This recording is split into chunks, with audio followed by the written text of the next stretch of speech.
আমাদের ছাদে, স্কুলের ছাদের সবজি বাগান। মাশাআল্লাহ, ছাদে এরকম সবজি হবে আমি কল্পনা করিনি। খুব সুন্দর লাগছে।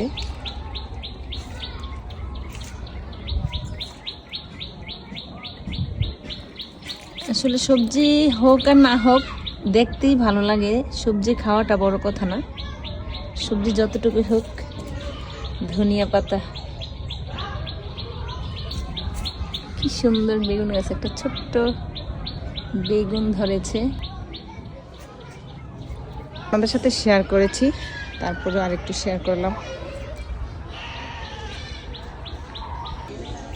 এটা লাউ গাছ, কিন্তু দুর্ভাগ্যের বিষয় এখানে একটা এই মাচার মধ্যে একটা আঙ্গুর গাছ হয়েছিল, সেটা মরে গেছে যত্নের অভাবে। অনেক দিন স্কুল বন্ধ থাকার কারণে পানি দেওয়া হয়নি।